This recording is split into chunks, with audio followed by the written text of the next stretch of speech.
กับทักทายสบายดีและสวัสดี FC พ่อแม่พี่น้องหมู่เพื่อนเบิดสุขคนสุธานเด้อเนาะ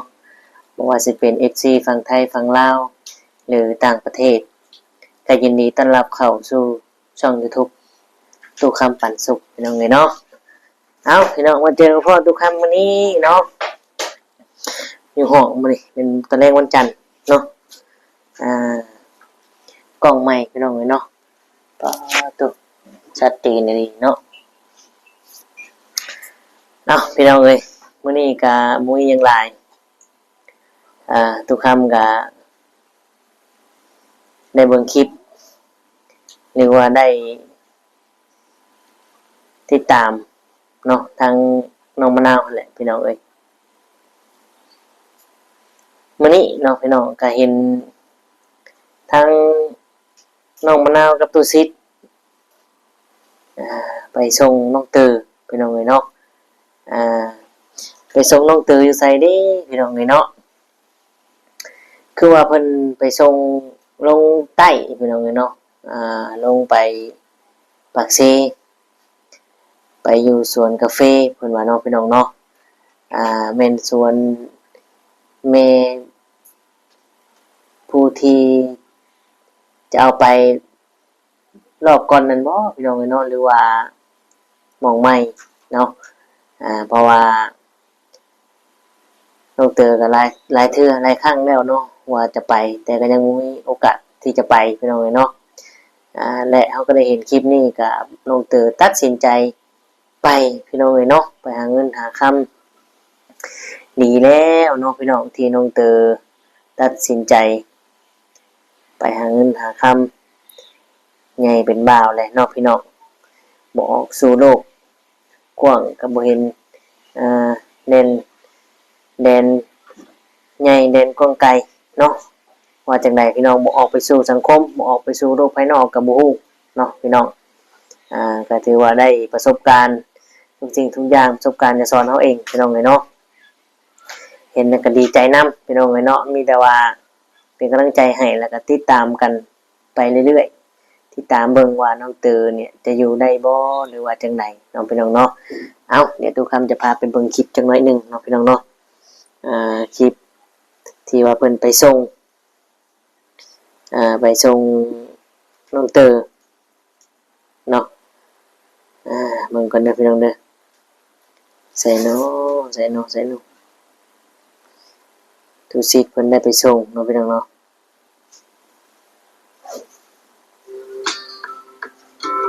ว่าสิบอกว่าเนี่ยจื้อเอาเด้อว่าเป็นมาเกี่ยวจื้อแล้วนี่พี่น้องเด้อยังไงพวกสิบอกนี่ไปอเมริกาเดินทางแล้วนะไอ้น้องชายหาเงินตั้งใจหาเงินเก็บเงินเด้อ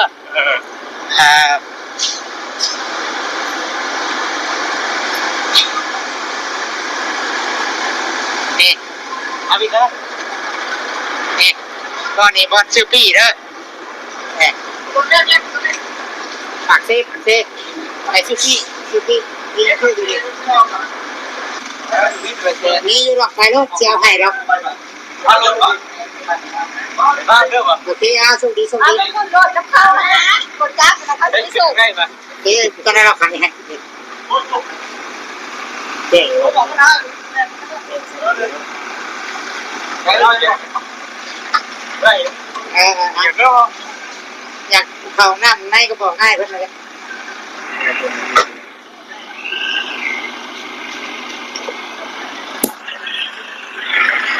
ที่วันนั่งอยู่บ่ค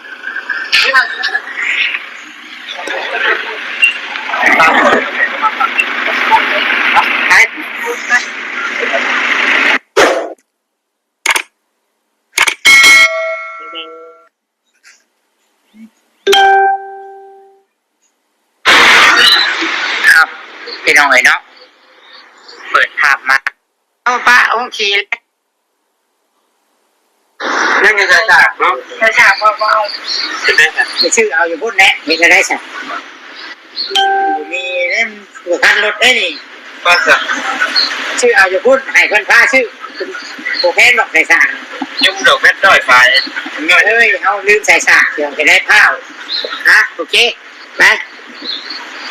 ครบพี่น้องเลยเนาะตัวชิดจะ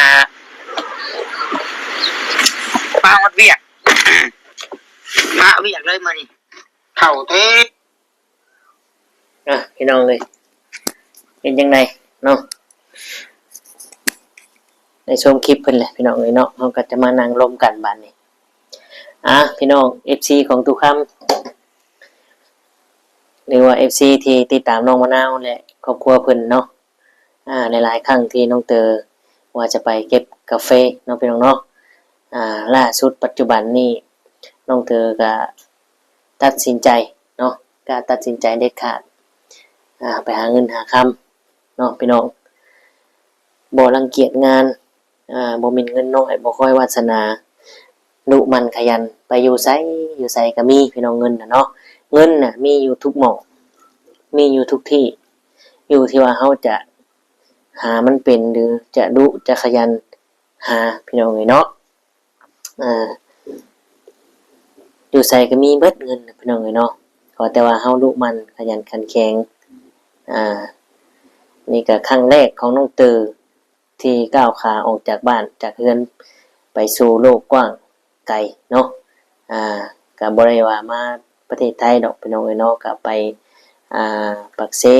ก็อยู่ลาวนั่นแหละพี่น้องแต่ว่าก็ถือว่าหาเงินหาค่ำเนี่ยก็โอเคนอนอยู่บ้านเฮาพี่น้องเอ้ยเนาะกินอยู่น้ำเพิ่นเบิดคือว่าตามที่เฮาเบิ่งเนาะพี่น้องเอาต่อไปอนาคตพี่น้องเอ้ยเนาะบ่ว่าแต่น้องเตอตัวความว่าเผลอๆแม่น้องมะนาวนี่อาจจะได้อยู่คนเดียวเพราะว่าบ่แน่ได้พี่น้องเอ้ยเนาะนั่นถือน้องมะนาวแต่งงานแล้วอยากไปหาเงินหาค่ำกับผัวเพื่อมาสร้างครอบครัวก็มีสิทธิ์เป็นไปได้พี่น้องเอ้ยเนาะมีสิทธิ์เป็นไปได้คือกันอย่างเช่นน้องเตอนี่เราก็ได้ตัดสินใจออกจากบ้านไปทำการทำงานทุกความเชื่อว่าถ้าว่าเราได้ออกไปแล้วนะเรามีเงินเดือนเราหาเงินได้เนี่ยเราสิบ่อยากอยู่บ้านซื่อๆได้พี่น้องเนาะเพราะว่าอยู่บ้านก็เกี่ยวข้าวกินน้ำแล้วนะกับบ่ฮู้สิเฮ็ดอีหยังมีแต่ว่าไปหาเงินเนาะอย่างเช่นคือทุกค่ำเนี่ยฮอดยามหายามหน้าทุกค่ำก็เมื่อขาดเมื่อวานเมื่อไทยเนาะก็แล้วก็ลงมาหาเงินหาค่ำความอายุเฮายังน้อยยังหนุ่มยังมีแรงสู้เนาะทุกคนเกิดมาเพื่อหยังพี่น้องเกิดมาเพื่อตายกันเบิดทุกคนเนาะเพราะฉะนั้นก็ต้องทำสิ่งดีๆและมีประโยชน์ต่อสังคมหาเงินเลี้ยงชีพเลี้ยงครอบครัวเลี้ยงสังขารที่เฮายืมเพิ่นมาเนาะพี่น้องยืมเพิ่นมาแล้วก็รักษาพาทำบุญหลายๆเนาะพี่น้องเนาะทุกคนเกิดมาเพื่อหยังเกิดมาเพื่อตายกันหมดทุกคนนั่นแหละหาเช้ากินค่ำสู้เนาะพี่น้องผู้ใดมีบุญหลายก็มีไว้รวยไว้เนาะพี่น้องคนที่เกิดมาในโลกนี้เนี่ยยิบอันใดก็เป็นเงินเป็นคำเฮ็ดอันใดก็เป็นเงินเป็นคำเบิดเนี่ยชาติที่แล้วเนี่ยเพิ่นให้ทานหลายพี่น้องเอ้ยเนาะตัวคำเชื่อแนวนี้และผู้ใดที่พออยู่พอกินพอโดยประมาณชาติที่แล้วเพิ่นก็ทานแต่บ่ทานหลายเนาะผู้บางคนเกิดมาผิวพรรณงดงามแต่บ่ทานก็ทำให้จนเนาะต้องดิ้นรนในชาตินี้พี่น้องเอ้ยเนาะอันนี้ตัวความเชื่อแนวนี้พี่น้องเอ้ยเนาะส่วนน้องเตอนี่เห็นบ่น้องเตอนี่ก็อาจจะมีบุญมีกรรมกับไผกับตุสิทธิ์ตุคำหรือว่าผู้ที่ช่วยเหลือเราผู้ที่หักแพงเราหั่นแหละคือจังซี่แหละเนาะพี่น้องตุสิทธิ์ก็ไปส่งตุสิทธิ์ไปส่งก็คือซอยนั่นแหละ ซอยทุกอย่างนั่นแหละเนาะพี่น้องเนาะก็เกิดจากเวรจากกรรมกันทั้งนั้นพี่น้องเอ้ยเนาะเอาสำหรับน้องเตอเนี่ยไปเฮ็ดงานเก็บกาแฟนี่ FC ของตุค้ำคิดว่าจังไดเนาะคิดว่าเพิ่นสิไปฮอดฟังฝ่าบ่เนาะหรือว่าไปอยู่ได้จักมื้อพี่น้องเอ้ยเนาะก็รอติดตามเบิ่งเพราะว่าเพิ่นไปนี่ก็ผู้ใหญ่ได้พี่น้องเอ้ยเนาะผู้ใหญ่เพิ่นอยากให้น้องเตอนี่มีอยู่มีกินตั้งแต่ดนๆแหละพี่น้องเอ้ยเนาะแต่ว่าน้องเตอตอนนั้นก็ว่าบ่กล้าไปเพราะยังน้อยอยู่เนาะรู้สึกว่าน้องเตออาจจะใหญ่ขึ้นแล้วก็อยากได้อยากมีเนาะอยากได้อยากมีอยากสร้างโตเพื่อมีลูกมีเมียครอบครัวไปก็บ่ได้มีเงินมีคำเนาะพี่น้องเนาะผู้ชายเนี่ยต้องหาเงินเก็บไว้เด้พี่น้องไปแต่งเนาะจังบ่ลำบากพ่อแม่หาเงินแต่งเมียพี่น้องเอ้ยน้องเตอเพิ่นก็ใหญ่เป็นบ่าวแล้วสูงใหญ่เนาะพี่น้องเราก็กล้าตัดสินใจออกไปเก็บกาแฟพี่น้องเอ้ยเนาะทุกครั้งก็เป็นกำลังใจให้เนาะมีแต่ว่าสู้ๆเนาะแล้วก็พังเบิ่งว่าน้องเตอนี่สิได้กลับขึ้นมาบ่ตอนดองน้องมะนาวพี่น้องเอ้ยเนาะทุกครั้งก็ว่าจะกลับคือกันปีใหม่กลับคือกันแต่ว่ากลับไปเนี่ยบ่ฮู้ว่างานของน้องมะนาวเนี่ยงานแต่งน้องมะนาวในเดือนใดเนาะเฮาก็ถ้าว่าไว้เฮาก็อาจจะได้อยู่ซอยงานเพิ่นถ้าว่าช้าทุกคำก็คือสิบ่ได้อยู่นะมีแต่ซอยทั้งเป็นน้ำจิตน้ำใจเล็กๆน้อยๆเนาะพี่น้องเนาะสำหรับเรื่องน้องมะนาวแต่งงานพี่น้องเอ้ยเอาเนาะ FC หลายคนหรือว่าทุกคนที่ได้เบิ่งได้ติดตามมันก็ส่วนมากนี่น้องมะนาวเนี่ยซ้ำเป็นหัวหน้าครอบครัวซ้ำเป็นเสาหลักเลยพี่น้องเพราะว่ามีคลิปทั้งมาสีข้าวเนาะ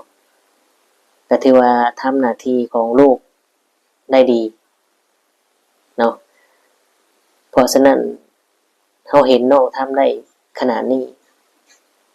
กับโรคประจำตัวของเพิ่นน่ะมันตรงข้ามกันเลยน้องเฮ็ดได้ซั้นนี่ก็ถือว่าบุญหลายน้องเป็นน้องถือว่าดีหลายบ่ได้ไปเป็นคือเก่าเนาะหัวหน้าครอบครัวหรือเสาหลักแบบใดก็หลายคนคือสิเห็นกันเลยเนาะสีขาวก็น้องมะนาว